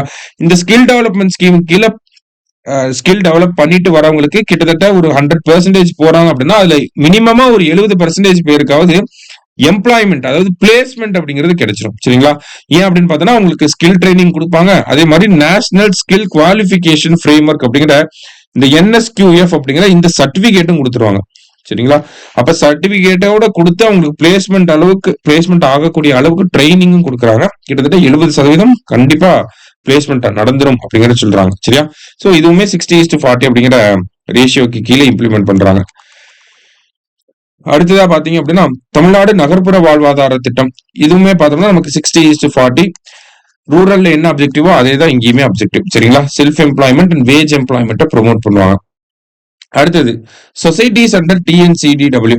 ஃபர்ஸ்ட் பாத்தீங்க அப்படின்னா வாலண்டியர்ஸ் ரிசோர்ஸ் சென்டர், இந்த மாதிரி ஒரு அமைப்பு இருக்குங்கிறத தெரிஞ்சுக்கோங்க. சரியா? எங்க தமிழ்நாடு சொசைட்டிஸ் ஆக்ட் 1975 கீழே ரெஜிஸ்டர் பண்ணிருக்காங்க. வாலண்டியர்ஸ் ரிசோர்ஸ் சென்டர் அப்படிங்கிறது இருக்கு அப்படிங்கிறது. சரியா? இதுல முக்கியமான விஷயம் இந்த முற்றம் அப்படிங்கிறது. சரியா? இந்த முற்றம் தமிழ் மேகசின் அப்படிங்கிறது ரொம்ப முக்கியம். என் மந்த்லி மேகசின் ஆக்சுவலி 1998ல இதை எஸ்டாப்ளிஷ் பண்ணிருப்பாங்க. கிட்டத்தட்ட 25 வருஷமா இந்த மேகசின் வந்துட்டு இருக்கு, முற்றம் அப்படிங்கிறது. சரியா? Next Tamil Nadu state rural livelihood mission, நம்ம பார்த்ததுதான் ஆல்ரெடி. 2012ல இருந்து நமக்கு நடைமுறைப்படுத்தப்பட்டு வருது. சரியா? அடுத்தது செல்ஃப் ஹெல்ப் குரூப். ஒரு செல்ஃப் ஹெல்ப் குரூப்னா அதுல எவ்வளவு பேர் இருப்பாங்க அப்படின்னு பார்த்தோம்னா ஃபர்ஸ்ட் 12ல இருந்து 20 பேருக்குள்ள இருப்பாங்க. சரியா? முக்கியமான விஷயம். அடுத்தது அவங்களோட ஏஜ் குரூப் பாத்தீங்கன்னா 18ல இருந்து 60 வரைக்கும் இருக்கும். அப்ப செல்ஃப் ஹெல்ப் குரூப் அப்படின்னா 18ல இருந்து 60 அப்படிங்கிறது ஏஜ் குரூப், 12ல இருந்து 20 அப்படிங்கிறது அந்த மெம்பர்ஸோட கவுண்ட். சரியா? Next panchayat level federation. இந்த பஞ்சாயத்து லெவல் ஃபெடரேஷன் அப்படிங்கிறது ஒவ்வொரு செல்ஃப் ஹெல்ப் குரூப்பையும் இன்டகிரேட் பண்ணி நமக்கு ஆரம்பிப்பாங்க. சரியா? சோ இந்த பஞ்சாயத்து லெவல் ஃபெடரேஷன் பஞ்சாயத்து மட்ட கூட்டமைப்பு அப்படின்னு சொல்லுவாங்க. இப்போல இருந்து இருக்கு அப்படின்னு பார்த்தோம்னா சொசைட்டிஸ் ரெஜிஸ்ட்ரேஷன் ஆக்ட் 1975 கீழே இதை இம்ப்ளிமெண்ட் பண்றாங்க, கொண்டு வந்திருக்காங்க. அடுத்தது மக்கள் கற்றல் மையம், மகமைஸ் அப்படின்னு சொல்லுவாங்க. ஓகேவா? மகமை மக்கள் கற்றல் மையம். இந்த மக்கள் கற்றல் மையம் அப்படிங்கிறது வாழ்ந்து காட்டும் ப்ராஜெக்ட் கீழே இருந்த 26 டிஸ்ட்ரிக்ட்ல இந்த திட்டத்தை நடைமுறைப்படுத்துறாங்க. இதுவுமே எல்லாமே பாத்தீங்கன்னா தமிழ்நாடு சொசைட்டிஸ் ரெஜிஸ்ட்ரேஷன் ஆக்டுக்கு கீழே தான் வரும். ஓகேங்களா? அடுத்ததா இந்த மகமை என்ன, மகமைனா என்ன, மக்கள் கற்றல் மையம்னா என்னன்னா ஒவ்வொரு வில்லேஜ்ல இருக்கக்கூடிய ப்ரொஃபஷனல்ஸை கூப்பிட்டுப்பாங்க. ஓகேங்களா? படிச்ச ஆட்களை கூப்பிட்டுப்பாங்க. படிச்ச ஆட்களை கூப்பிட்டு அவங்களோட சர்வீசஸை வந்து அந்த வில்லேஜோட டெவலப்மெண்ட்டுக்காக வாங்கியிருப்பாங்க. சரிங்களா? அடுத்ததா பாத்தீங்க அப்படின்னா இந்த மகமை அப்படிங்கிறது கம்யூனிட்டி ட்ரைனிங் சென்டராகவும் ஒர்க் ஆகும், அதே மாதிரி கெப்பாசிட்டி பில்டிங்காகவும் ஒர்க் ஆகும் அப்படிங்கறத கொடுத்திருக்காங்க. நெக்ஸ்ட் மக்களை தேடி மருத்துவம் அப்படிங்கிறது நமக்கு தெரியும். நான் கம்யூனிகபிள் டிசீசஸ்க்காக UNAITF அப்படிங்கிற அவார்டை சமீபத்துல தான் வாங்கியிருக்கும். United Nations inter agency task force award IATF, UNIATF அப்படிங்கிற அவார்டு வாங்கியிருக்கும். சரிங்களா? அடுத்தது முதலமைச்சரின் காலை உணவு திட்டம், இதெல்லாம் நமக்கு தெரியும், எவ்வளவு எக்ஸ்பிளைன் பண்ணுங்கிற அவசியமும் கிடையாது. அடுத்ததா பாத்தீங்கன்னா வானவில் மையங்கள். வானவில் மையங்கள் எவ்வளவு இடத்துல இருக்குங்கிறத கேட்கலாம். 37 இடத்துல இருக்கு. ஜெண்டர் ரிசோர்ஸ் சென்டர்ஸ் ஆரல்ஸ் வானவில் மையம். சரிங்களா? பாலியல் அமைப்பு வள மையங்கள் தமிழ்ல சொல்லுவாங்க. ஓகேவா? பாலியல் அமைப்பு வள மையங்கள், ஜெண்டர் ரிசோர்ஸ் சென்டர்ஸ் ஆர்எல்ஸ் வானவில் மையங்கள் அப்படின்னு நம்ம சொல்லலாம். இந்த வானவில் மையங்கள் எதுக்காக அப்படின்னு பார்த்தோம்னா ஜெண்டர் ரிலேட்டட் இஷ்யூஸை வந்து முடிச்சு வைக்கிறதுக்காக, ரிசால்வ் பண்றதுக்காகவும் அவேர்னஸ் கிரியேட் பண்றதுக்காகவும் தான் கொண்டு வந்திருக்காங்க. சரியா? அமாங் த சிபிஓஸ் அப்படின்னு கொடுத்தாங்க. சிபிஓஸ் என்ன? கம்யூனிட்டி பேஸ்ட் ஆர்கனைசேஷன், அதோட ஷார்ட் ஃபார்ம் தான் சிபிஓ. சரியா? அடுத்தது மில்லட் ப்ரொடக்ஷன் கிளஸ்டர்ஸ் அப்படிங்கிறது நமக்கு தமிழ்நாட்டுல 2 இடத்துல இருக்கு, தர்மபுரி மற்றும் விருதுநகர்ல இருக்கு. சரியா? Next marketing of SHG products. இதுல இந்த மதி அங்காடி அப்படிங்கிறது ஒரு முக்கியமான டெர்மினாலஜி. நீங்க தமிழ்நாடு மெயின்ஸ் பாயிண்ட் ஆஃப் வியூல தமிழ்நாடு கவர்மெண்ட் இந்த விமன் டெவலப்மெண்ட்டுக்காக, விமனோட எக்கனாமிக் டெவலப்மெண்ட்டுக்காக, இல்ல விமன் ஆண்டர்பிரினர்ஸா வரணுங்கிறதுக்காக என்ன மாதிரியான விஷயங்கள்லாம் பண்ணிருக்காங்கன்னு கேட்டா, இந்த மதி அங்காடி, அமுதம் அங்காடி அப்படின்னு சொல்லி ஒண்ணு இருக்கு. அமுதம் அங்காடியில மாசத்துக்கு தேவையான மளிகை பொருட்கள் எல்லாம் கொடுத்துருவாங்க. மதிய அங்காடி பாத்தீங்கன்னா நமக்கு செல்ஃப் ஹெல்ப் குரூப் எல்லாம் இருக்காங்க இல்லையா, மகளிர் சுய உதவி குழுக்கள் தயார் பண்ணக்கூடிய பொருட்களை சந்தைப்படுத்தக்கூடிய ஒரு இடமா என்ன இருக்கு, இந்த மதிய அங்காடிகள் வந்து இருக்கு. சரிங்களா? அது வந்து மதி எக்ஸ்பிரஸ் அப்படிங்கிறது இருக்கு. மதி எக்ஸ்பிரஸ் அப்படின்னா இந்த வேன்ல வச்சு வித்துட்டு போவாங்க இல்லையா, மொபைல் வெண்டிங் மிஷின்ஸ். ஓகேவா? சோ மதி அங்காடி இருக்கு, மதி எக்ஸ்பிரஸ் இருக்கு, மதி சந்தை அப்படிங்கிற இ காமர்ஸ் போர்ட்டல் இருக்கு, அதுல கூட நம்ம போய் ஆர்டர் போட்டுக்கலாம். அடுத்தது மதி எக்ஸ்பீரியன்ஸ் ஸ்டோர் அப்படிங்கிறது இருக்கு. மதி எக்ஸ்பீரியன்ஸ் ஸ்டோர் வந்து எங்க இருக்குன்னா நுங்கம்பாக்கத்துல இருக்கு, சமீபத்துல தொடங்கி வச்சிருப்பாங்க. இந்த மதி எக்ஸ்பீரியன்ஸ் ஸ்டோர் என்ன பண்ணுவாங்க அப்படின்னா, விமன் செல்ஃப் ஹெல்ப் குரூப் பண்ணக்கூடிய எல்லா விதமான ப்ராடக்ட்ஸையும் அங்க ஷோகேஸ் பண்ணிருப்பாங்க. ஓகே, ஒரு எக்ஸ்பீரியன்ஸ் ஸ்டோர் அப்படின்னா ஒரு நம்ம போய் பார்க்கலாம், ஒரு விண்டோ ஷாப்பிங் பண்றதுக்கு பெஸ்ட் பிளேஸா இருக்கும். என்னெல்லாம் பண்ணிருக்காங்க, என்ன மாதிரியான வித்தியாசமான ப்ராடக்ட்ஸ் எல்லாம் இருக்கு அப்படிங்கிறது. ஓகேவா? அடுத்தது மில்லட் கஃபே அப்படிங்கிறது பாத்தீங்கன்னா, நம்ம தமிழர்கள் மத்தியில மில்லட் கன்சம்ஷன் இன்க்ரீஸ் ஆகணும் அப்படிங்கிறதுக்காக இந்த மில்லட் கஃபே அப்படிங்கிறது ஒவ்வொரு கலெக்டரேட் காம்ப்ளெக்ஸ்ல வந்து இருக்கணுங்கிறத சொல்லியிருப்பாங்க. ஃபர்ஸ்ட் மில்லட் கஃபே எங்க வந்துச்சுங்கிறத கேட்கலாம். சரியா? இதெல்லாம் முக்கியமான விஷயம். தர்மபுரியில வந்திருக்கும். ஓகேவா? நம்ம துணை முதல்வர் அவர்கள் தான் தர்மபுரியில லான்ச் பண்ணியிருப்பார். சரிங்களா? அடுத்தது மணிமேகலை விருது. இந்த மணிமேகலை விருதை பொறுத்த வரைக்கும் பார்த்தோம்னா கம்யூனிட்டி பேஸ்ட் ஆர்கனைசேஷன்ஸ்க்கு வந்து கொடுப்பாங்க. ரூரல் ஏரியாஸ்லயும் அர்பன் ஏரியாஸ்லயும் பெஸ்டா பெர்ஃபார்ம் பண்ணக்கூடிய கம்யூனிட்டி பேஸ்ட் ஆர்கனைசேஷனுக்கு வந்து இந்த மணிமேகலை விருது அப்படிங்கிறது வழங்கப்படுது. சரிங்களா? ரொம்ப முக்கியமான ஒரு விருது. இதுக்கு முன்னாடி என்ன விருது பார்த்தோம் அப்படின்னா, நம்ம உத்தமர் காந்தி விருது அப்படிங்கறத பார்த்திருந்தோம். அது வந்து best performing village panchayat per district, ஒவ்வொரு டிஸ்ட்ரிக்ட்லயும் இருக்கக்கூடிய பெஸ்ட் வில்லேஜ் பஞ்சாயத்து கொடுக்குறாங்க. இங்க பாத்தீங்கன்னா சிறப்பா செயல்படக்கூடிய சமூக அமைப்புகளுக்கு இந்த மணிமேகலை விருது அப்படிங்கிறது வழங்கப்படுது. அந்த அமைப்புகள் ரூரலாவும் இருக்கலாம், அர்பன்லயும் இருக்கலாம். சரியா? ரைட். அடுத்ததா பாத்தீங்க அப்படின்னா national rural economic transformation project அப்படிங்கறது நம்ம பார்த்தோம். வேர்ல்டு பேங்க் அசிஸ்டடா இருக்கு. 20 பிளாக்ல 5 டிஸ்ட்ரிக்ட்ல வந்து கவர் பண்ணிருக்காங்க அப்படிங்கறத நம்ம பார்த்திருந்தோம். விமன் பிசினஸஸ் வந்து ப்ரமோட் பண்றாங்க அப்படின்னு சொல்லி. கிராமின் கௌசல்யா யோஜனா அப்படிங்கிறது ஸ்கில் டெவலப்மெண்ட்டுக்காக இருக்கு அப்படிங்கறத பார்த்திருந்தோம். ஸ்கில் டெவலப்மெண்ட்டுக்காக இருக்கு. இதுல சோசியல் இன்க்ளூஷன் அப்படிங்கிறது இதுல முக்கியமான பாயிண்ட். சரிங்களா? என்ன சோசியல் இன்க்ளூஷன் அப்படின்னு பாத்தீங்கன்னா, எஸ்சி கம்யூனிட்டினா 62% இருக்கணும், எஸ்டி கம்யூனிட்டி 3% கட்டாயம் இருக்கணும், மைனாரிட்டிஸ்ல ஒரு 16% இருக்கணும், டிசபிலிட்டிஸ் அண்ட் விமன் இவங்களோட இன்க்ளூஷன் வந்து 33% இருக்கணும். இப்ப எஸ்சி அப்படின்னா 62, எஸ்டி அப்படின்னா 3, மைனாரிட்டிஸ்னா 16, women and disabled persons or differently abled பர்சன்னா 33% இருக்கணும், கட்டாயம் இருக்கணும். ஓகேங்களா? கம்பல்சரி இன்க்ளூஷன் இது. ஓகேங்களா? இப்ப இதை நல்லா பார்த்து வச்சுக்கணும். அடுத்தது உன்னதி அப்படிங்கிறது பாத்தீங்கன்னா மினிஸ்ட்ரி ஆஃப் ரூரல் டெவலப்மெண்ட் கீழே இருந்து வரக்கூடிய ஒரு ஸ்கில் டெவலப்மெண்ட் ப்ரோக்ராம்.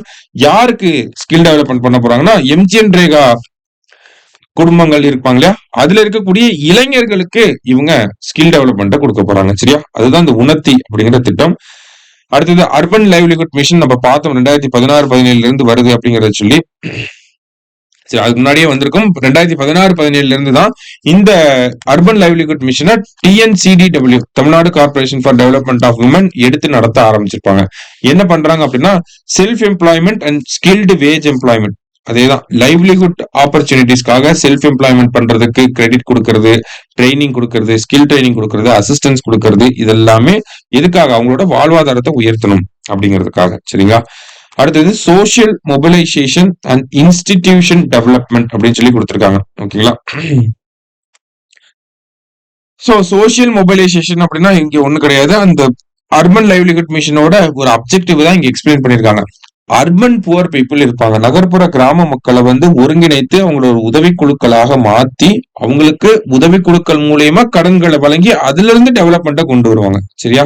சோ அந்த உதவி குழுக்கள் பார்த்தோம்னா 10 ல இருந்து 20 பேராவது இருக்கணும் அப்படிங்கறத சொல்லியிருப்பாங்க. இது மட்டும் இல்லாம Pradhan Mantri formalisation of micro food processing enterprises அப்படின்னு சொல்லி கொடுத்திருக்காங்க இல்லையா. இது ஒரு முக்கியமான விஷயம். ஏன் அப்படின்னு பார்த்தோம்னா நமக்கு இந்த ஃபுட் ப்ராசஸிங் செக்டார் அப்படிங்கிறது அர்பன் ஏரியாஸ்ல கொஞ்சம் டெவலப்பிங் செக்டாரா இருக்கு. ஓகேங்களா. சின்ன சின்ன இந்த ரெடிமேட் சப்பாத்தி போடுறது இந்த மாதிரியான இதெல்லாம் தான் ஃபுட் ப்ராசஸிங் என்டர்பிரைசஸ் அப்படின்னு சொல்லுவாங்க. இதுல தமிழ்நாடு வந்து மத்திய அரசாங்கம் வழங்கக்கூடிய விருதுகள்ல கூட ஃபர்ஸ்ட் பிளேஸ்ல வந்து இருக்கு. சரிங்களா. இது எங்க பாப்புலரா இருக்கு அப்படின்னு பார்த்தோம்னா அர்பன் ரீஜன்ல தான் பாப்புலரா இருக்கு. அப்ப மகளிர் சுய உதவி குழுக்களை இந்த மாதிரியான வேலைகளுக்கு திருப்பி விடுறாங்க. ஓகேவா. அதுதான் இங்க சொல்லியிருக்காங்க.